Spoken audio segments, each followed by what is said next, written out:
Las 7:08 de la mañana. Gracias, Helen. Ya estamos precisamente con el viceministro de Hacienda, Nogui Acosta, quien nos está acompañando.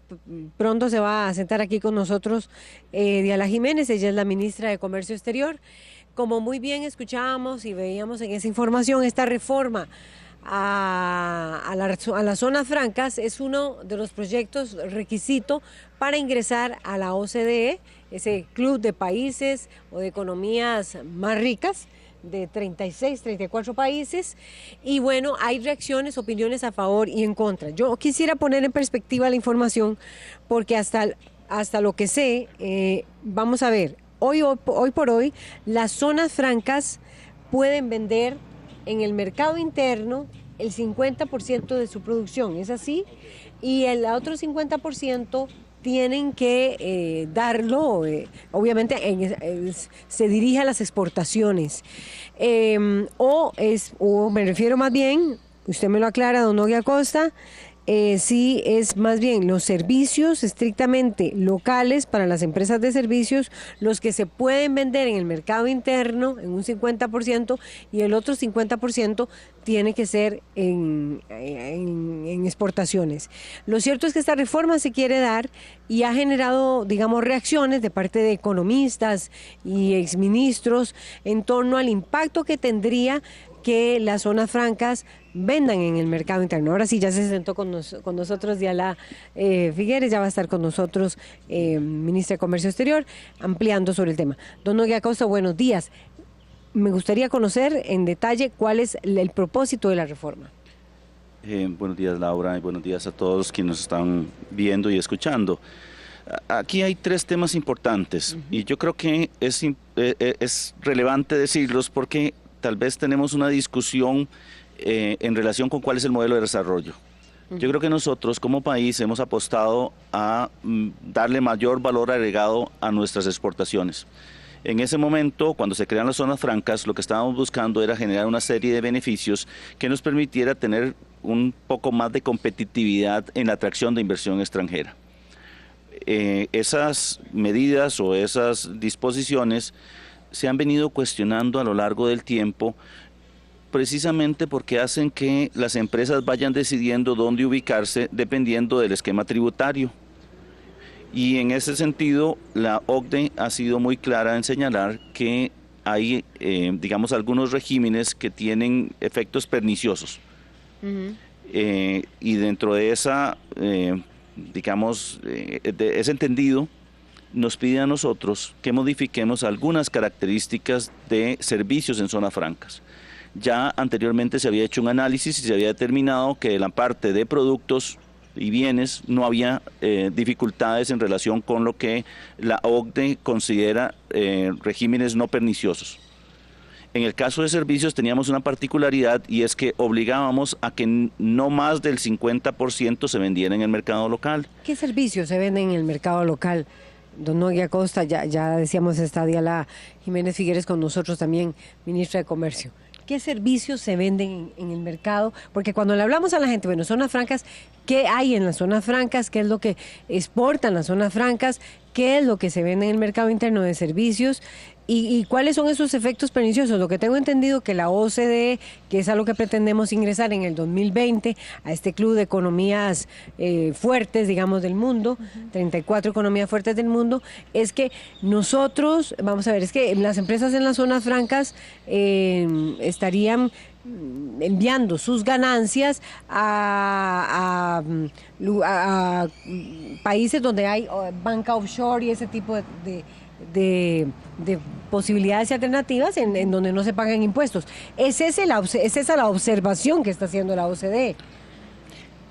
Bueno, sí, don Nogui o Diala Jiménez, como gusten. Bueno, buenos días, Laura. Buenos días, don Nogui. Buenos días a quienes nos escuchan y nos ven. Usted lo dijo, primero nuestra voluntad es ingresar a este club de países de las buenas prácticas. Son en realidad ya 36 países y 37 con Colombia. Le falta a ellos ratificar el convenio de ingreso.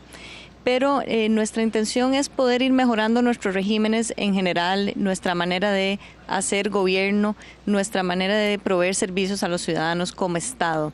Y contestando la pregunta puntualmente, nosotros en servicio vendemos desde centros de apoyo de llamadas, centros de apoyo de contabilidad, de servicios de recursos humanos para las empresas, hasta diseño, por ejemplo, de soluciones dentales, diseños de un montón de cosas como por ejemplo de edificios incluso, diseños informáticos. Mucho de la tecnología, de la ingeniería que los ticos estamos aprendiendo en las universidades, en las escuelas, se está aplicando para generar este tipo de empleo. Y lo que ha explicado don Nogui es correcto. Lo que la OCDE quiere y se ha impuesto, no solo a sí misma, a esos 37 países, sino a 124 países que formamos parte de un grupo que se está estudiando sus propios regímenes, es que las empresas no empiecen a diseñar sus inversiones a lo largo del mundo, a lo largo y ancho del mundo, para evadir pagar impuestos en cualquier lugar. Esa es la bronca. Esa es la bronca, es decir, yo tengo sede en un país, yo soy una empresa multilatina y tengo la sede en Brasil, soy una empresa muy grande, quiero ir a poner mis sociedades afuera para no pagar impuestos en Brasil, pero tampoco ahí donde las pongo. Eso es lo que no se quiere hacer, que se llama la doble no tributación, si no me equivoco. Entonces ahora lo que se pretende con este proyecto es que esas empresas que ofrecen servicios, Diala Jiménez y Nogui Acosta, es que esas empresas que venden servicios, que lo hacen en un 50%, digamos este servicio, los servicios dentales que usted decía, lo puedan hacer en el mercado interno. Efectivamente, lo que estamos tratando de hacer es eliminar una barrera que se había establecido como un requisito para obligar a que esas empresas solamente vendiesen hacia afuera. Y eso era lo que estaba generando esa distorsión. Cuando se elimina con este proyecto de ley, que ya va a ser ley de la República, lo que estamos diciendo es: todas las empresas que se ubiquen en zonas francas, que cumplan con una serie de características estratégicas, van a poder vender tanto en el exterior como en el mercado local. Ya lo hacen, un 50%, ¿es así? Sí, pero precisamente ese 50% era lo que estaba generando esa distorsión, porque entonces lo que usted decía es que esa empresa iba a tener solo incentivos para vender afuera. Y entonces usted iba a tener una empresa construida en el medio local costarricense para vender al exterior y no pagar impuestos en Costa Rica. Los impuestos de renta. Principalmente, porque ventas sí pagan cuando entran al mercado local. Entonces, lo que estábamos tratando de hacer es evitar que una empresa fuera constituida para ubicarse en zona franca, para vender en el exterior y evitar pagar impuestos, porque en el régimen no paga impuesto de renta. Sí, si me permite, Diala Jiménez. Lo que se quiere es que los países compitan porque tienen ventajas competitivas, no porque son paraísos fiscales, básicamente. Es decir, usted puede venir a Costa Rica por todas estas razones: talento humano, geografía estratégica, estabilidad política, red de tratados comerciales, también porque hay incentivos fiscales, pero no solo para evadir impuestos. ¿Y eso qué significa? Que usted debería poder vender localmente o al exterior por igual. Ahí está en usted como país para competir, para atraer inversión y que esos inversionistas puedan vender adentro o afuera. Ahora, si quiere, tal vez don Nogui nos puede explicar cómo hicimos para construir un proyecto de ley que no incentiva a todas las empresas locales de no pagar impuestos, ¿verdad? Porque ese era el otro lado de la moneda. Y ya vamos, porque ya tenemos reacciones listas, tanto de personas del sector cooperativo como también del economista Fernando Rodríguez. Dígame, don Nogui Acosta. Ahí tal vez el tema más importante de señalar es que desde el punto de vista de crear un régimen particular sin pago de rentas, podría haber generado una migración de las empresas de base local hacia zona franca. Y eso tal vez es lo más importante del proyecto de ley, y es que se basa en lo que acaba de señalar doña Diala, que sean, digamos, actividades que tengan un alto valor agregado, que aporten empleo bien remunerado y que se base en una, digamos, competitividad general y no basada única y exclusivamente en el tema de la exoneración.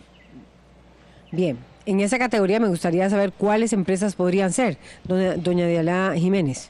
Claro, y ahí quiero decir dos cosas, si me permiten. Lo primero es que lo que estaba regulando o más bien identificando la OCDE en este foro de prácticas perniciosas, prácticas fiscales perniciosas, es que no hubiera faltas a la sustancialidad, o sea, que las empresas cuando decidieran instalarse en un país realmente hicieran las actividades para las cuales se fueron creadas y no que fueran de papel. Y la otra es la transparencia, que realmente el régimen establezca las normas que van a aplicar a todos de manera transparente, pública y que se aplique sin discriminación.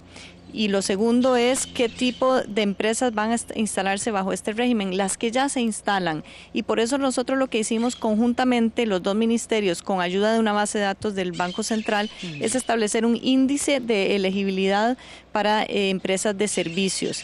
Y en ese índice lo que se establece es cuál es la actividad a la cual se va a dedicar esa empresa, tiene que ser estratégica, no puede ser una actividad, por ejemplo, servicios de derecho o servicios que hoy en día tampoco son elegibles para ser sujetos del régimen de zonas francas, y tiene que ser con determinada inversión y determinado número de empleados. Entonces no es cualquier empresa la que va a gozar de este régimen, como no lo es hoy en día. Muy bien, me gustaría inicialmente la reacción de don Fernando Rodríguez, quien ex viceministro de Hacienda también, quien ha hecho algunos cuestionamientos en torno a esta propuesta. Buenos días, don Fernando, le escuchamos. Buenos días, doña Laura, muy buenos días a don Nogui y doña Dialá. A mí particularmente me preocupa que estamos ampliando los beneficios del régimen tal y como se hizo en el 2010 o modificándolos tal y como se hizo en el 2010 con las empresas manufactureras, apostando a que los controles que la ley pueda establecer van a evitar que haya un traslado de empresas del ámbito local al régimen de zonas francas y que desde ahí puedan operar para atender el mercado local. Yo creo que nosotros en el Ministerio de Hacienda en su momento tuvimos suficientes pruebas de que esos controles, esas salvaguardas, había mecanismos legales para saltárselos. Tanto así que hubo casos muy conocidos o por lo menos muy connotados dentro de la Administración Tributaria que inclusive desembocaron en la presentación en algún momento de una denuncia ante el Ministerio Público y que eventualmente el Ministerio Público desestimó, no quiso continuar adelante. Le estoy hablando de esto en el año 2016. Yo creo que dentro de lo que uno entiende de la acción 5 del plan BEPS, que busca combatir las prácticas tributarias perniciosas y dentro de ellas algunos mecanismos que se otorgan dentro de los regímenes tributarios preferenciales, como el de zonas francas, esta reforma yo no la logro ubicar dentro de esas disposiciones de manera tal que sea entendible en ese ámbito. Si esto fue producto de una discusión con la OCDE, yo lamento que hayan caminado por una vía que más bien me parece que contradice los esfuerzos de BEPS a nivel internacional y los esfuerzos de otras organizaciones que buscan precisamente que los impuestos corporativos no se erosionen, sino que más bien se aporten en la medida en que se pueda lograr. Esto no cierra la posibilidad, por ejemplo, que desde zonas francas se puedan realizar algunas operaciones que puedan erosionar la base imponible en otros países. Todavía esas modificaciones no existen dentro de la legislación y lo que se está haciendo es nivelando la cancha en términos de servicios para que si van a afectar la base de pago de impuestos de otros países y eventualmente pues tengan la posibilidad de hacerlo localmente. Yo creo que, como decía un colega mío, el tributarista español, siempre va a haber la posibilidad ante una reforma legal de que alguien aparezca y encuentre los mecanismos para meterse dentro de esos beneficios sin que necesariamente tenga la posibilidad de recibirlos. Aquí a veces inclusive basta con eventualmente cambiarle el nombre de un negocio para poder hacerlo. Y creo que no estamos midiendo los impactos que eso pueda tener hacia adelante. Dentro de un ámbito de reformas necesarias y urgentes para poder solucionar el problema fiscal, personalmente creo que esta no va a ayudar en ese sentido. No sé si hubiera sido posible discutir esto más con la OCDE. Cuando yo estaba en el ministerio empezamos a hablarlo, no hubo una conclusión en ese momento. Era un tema que fue sobrepasado por otras discusiones, pero Me preocupa que no se haya abierto una discusión más amplia sobre los alcances de esta reforma, de manera tal que pudiésemos entender qué impactos podría tener en el futuro y qué eventualmente agujeros podría tener la modificación legal que pudiese abrir espacios para que las empresas dejen de pagar más adelante. Además, me parece que el hecho de que algunas disposiciones de la ley no queden en la ley, sino que estén eventualmente para que se definan posteriormente vía reglamento, todavía dejan algunas inquietudes en el aire que ojalá puedan ser respondidas, pero que, como le digo, todavía no siento suficiente certeza de que estos problemas que ya se dieron con las empresas manufactureras no se vayan a repetir con las de servicios. Bueno, y de inmediato voy a pasar a Óscar Campos, que está vía telefónica del sector cooperativo, que también ha hecho algunas observaciones a esta propuesta de cambio en las zonas francas. Adelante, don Óscar Campos. Un gusto saludarla, a Laura y a Nogui y a Dialá. Mire, hace tiempos nosotros hemos venido afirmando con documentos y con criterio de que hay una franca perjuicio a sectores productivos nacionales, ¿verdad? Ya usted lo mencionó, el 50% se podía vender ya en zona franca sin pagar impuestos, mientras que el resto de organizaciones y de empresas nacionales sí tienen que pagar todos los impuestos. Y ahora van hacia el 100%.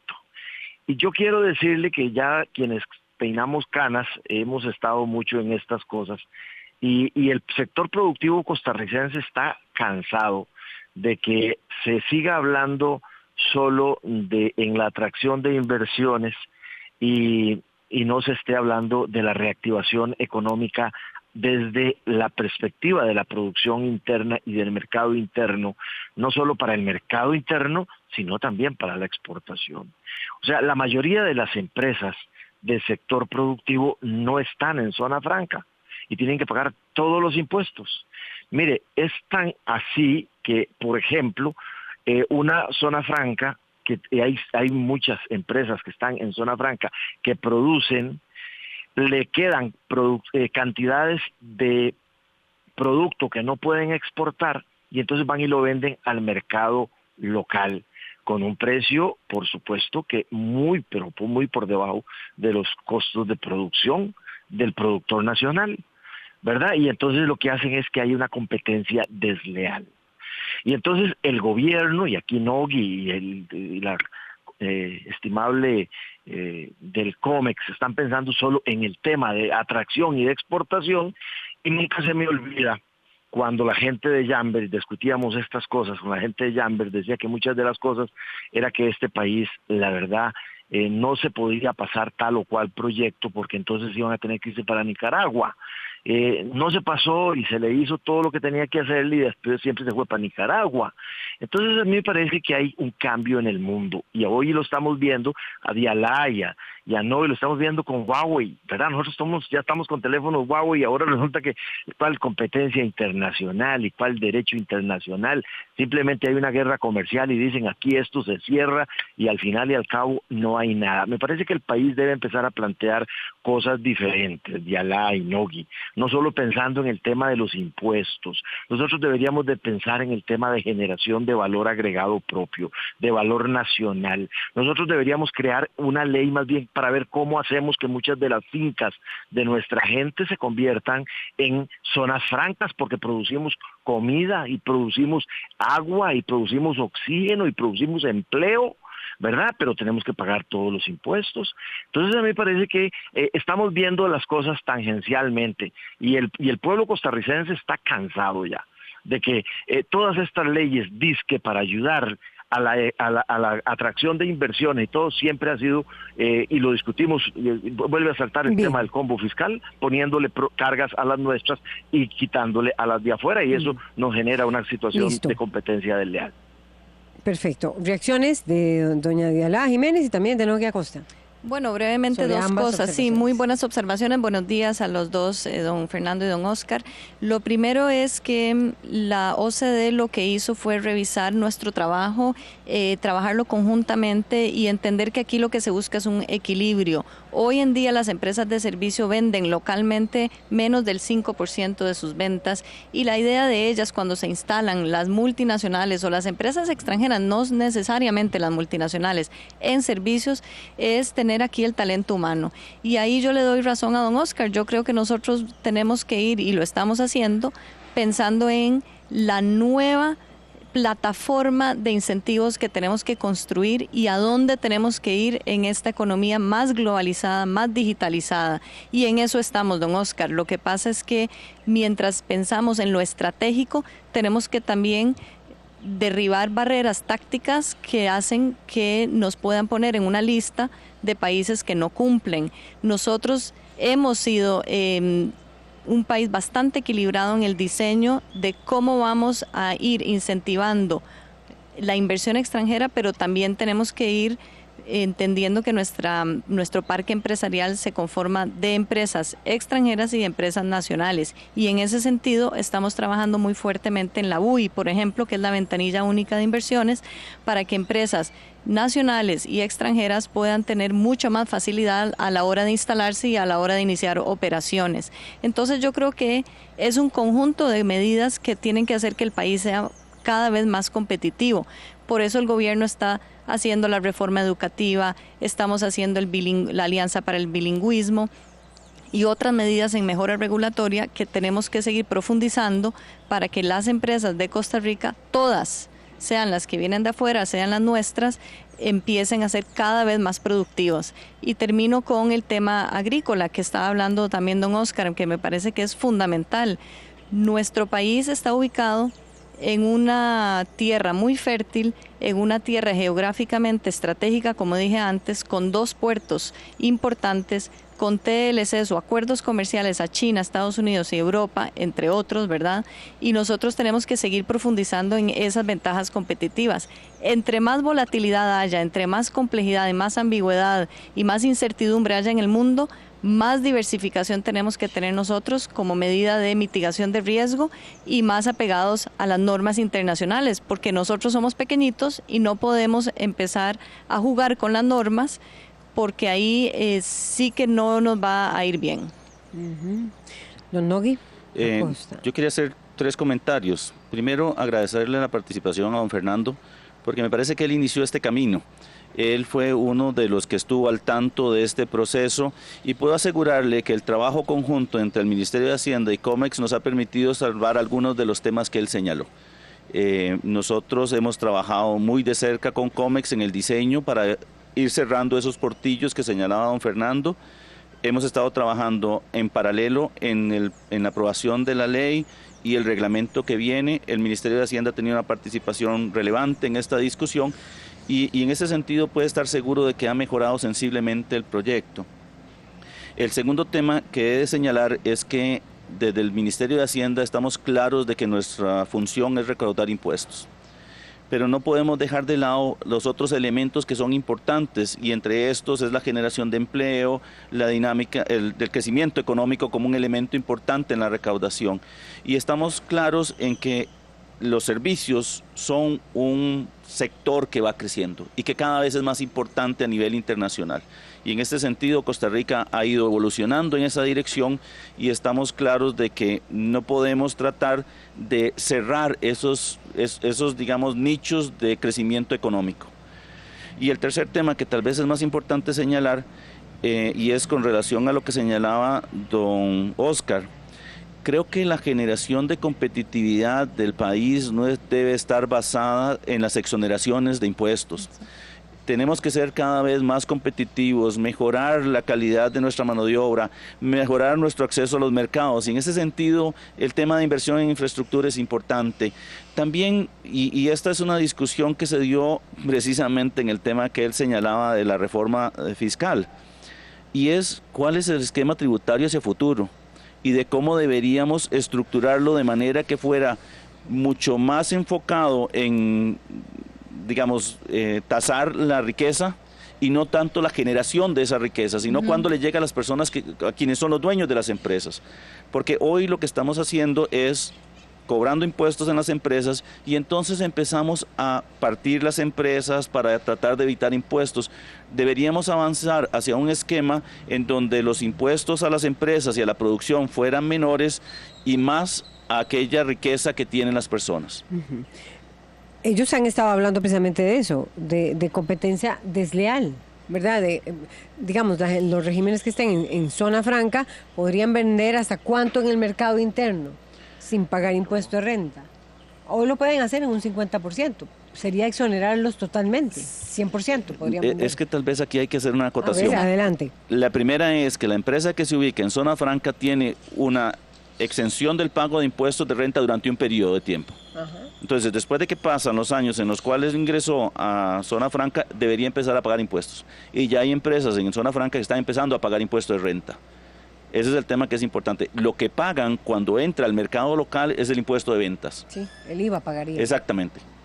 Y entonces, en ese sentido, lo que estamos diciendo es, si estructuramos un esquema de incentivos para la generación de servicios de alto valor agregado, no podemos hacer una distinción de decirle, usted puede vender hacia afuera, pero no hacia adentro. Porque entonces lo que estaríamos permitiéndole a la empresa es que se venga a ubicar en el país, venda en un mercado en el cual probablemente tenga su digamos, casa matriz, y entonces evite pagar impuestos. Y en ese sentido eso es lo que estamos tratando de evitar, pero no crear un incentivo para que la gente emigre hacia zonas francas. Sí, como una especie de enclave. No queremos hacer enclaves.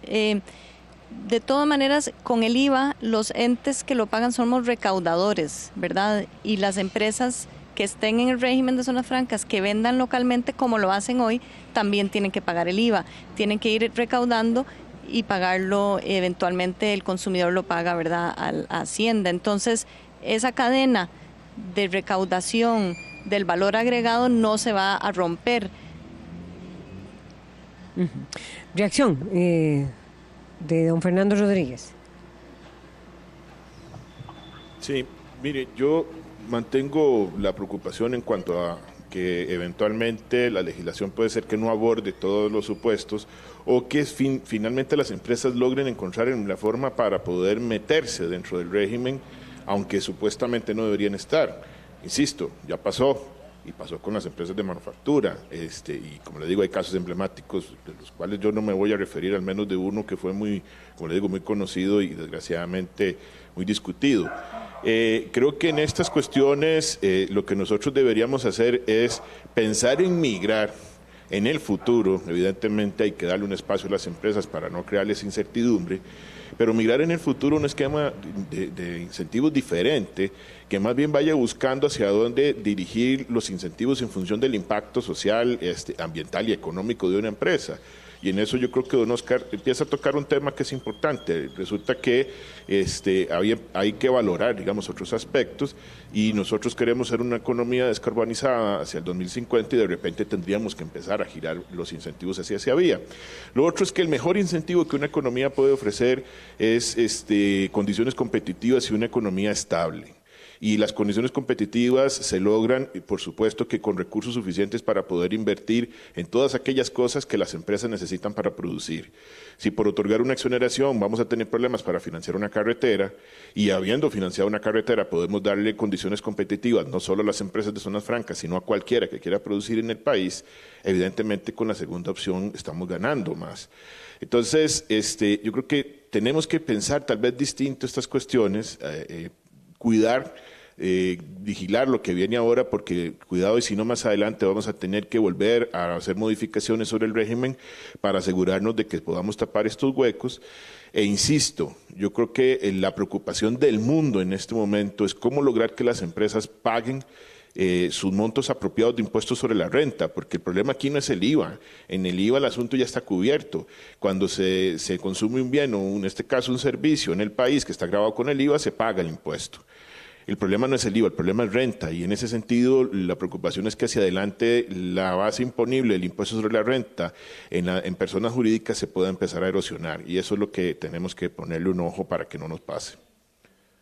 Ya hay reacción de la ministra de Comercio Exterior y hay varios comentarios. Tengo que... Puede ser breve. Sí, Diala Jiménez. Don Fernando, dos cositas. La primera es que hay un tema también que es fuera de GAM y dentro de GAM.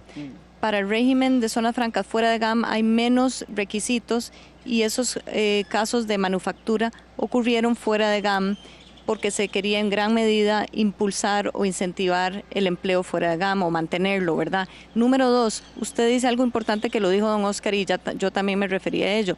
El plan estratégico de a dónde vamos a tener que crear nuestra plataforma nueva de régimen de incentivos.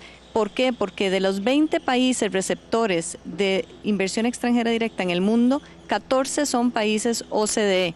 Hay 1.000 regímenes de incentivos fiscales en países OCDE. Es decir, los parques empresariales de los países desarrollados incluyen empresas que tienen regímenes de incentivos de exoneración de impuestos. Entonces nosotros tenemos que ver qué tipo de incentivos vamos a establecer para ver qué tipo de inversión queremos atraer. Como usted lo dijo, inversiones verdes, inversiones azules, pesca es un tema donde tenemos que ver qué hacemos para atraer inversiones. Todo eso que es más estratégico, estamos desarrollándolo y oportunamente vamos a presentar algo que sea muy moderno, muy novedoso para la nueva economía y para los nuevos regímenes que tienen que existir en este país. Estoy de acuerdo con usted y con don Oscar. Don Oscar Campos, para ya leer los comentarios. Sí, gracias. Vea, yo estoy de acuerdo, y no creí que iba a estar tan de acuerdo con Diala, ¿verdad?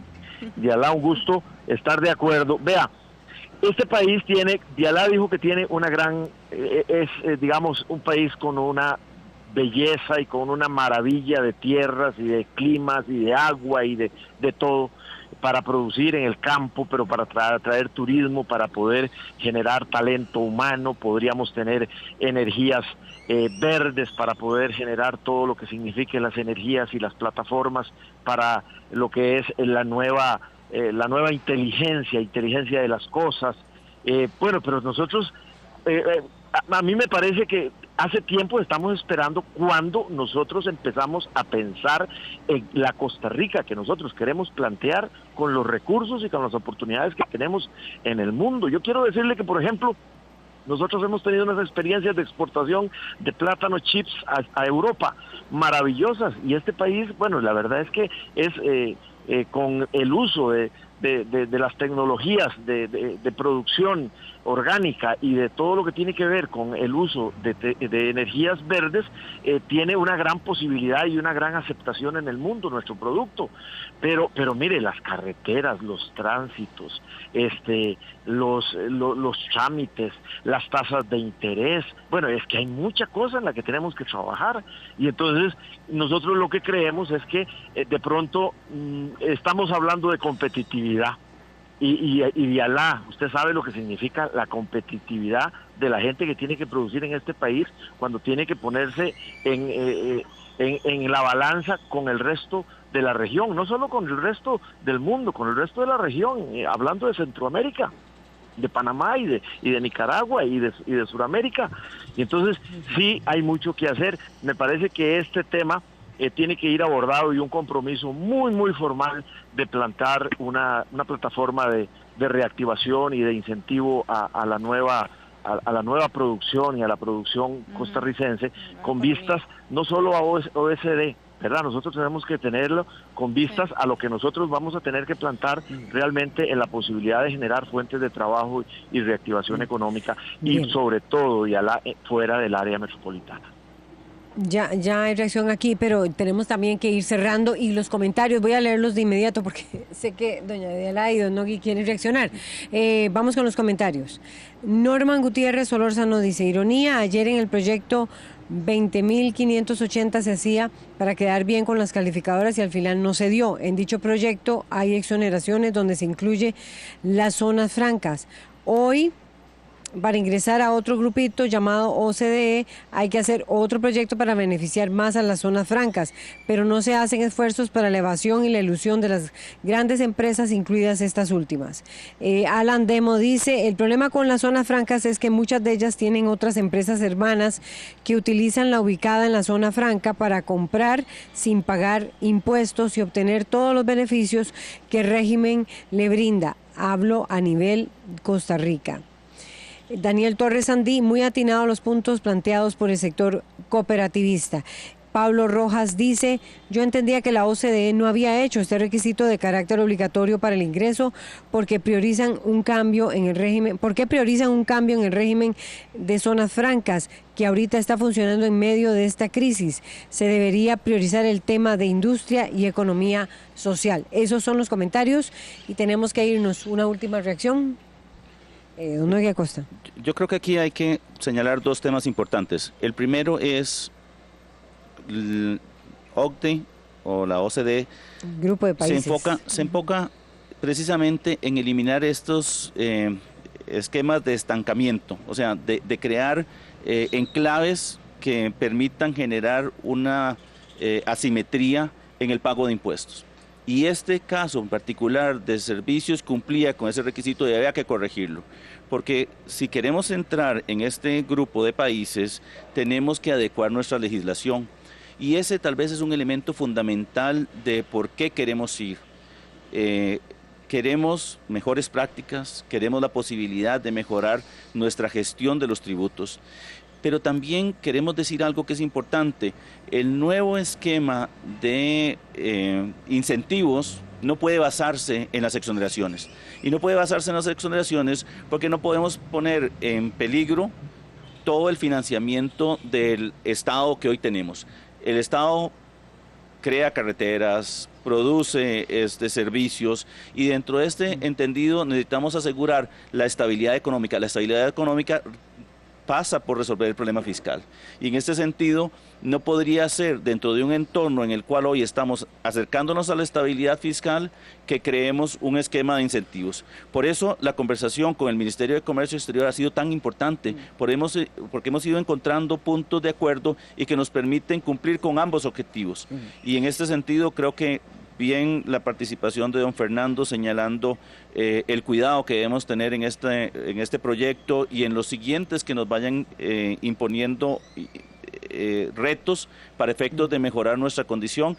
Y en el caso de don Oscar, señalar algo que es importante. Tal vez el principal elemento de competitividad del país es la estabilidad económica y necesitamos alcanzarla a través de la aprobación de la ley de fortalecimiento de las finanzas públicas, pero también en una mejora de la gestión de los tributos que tenemos actualmente.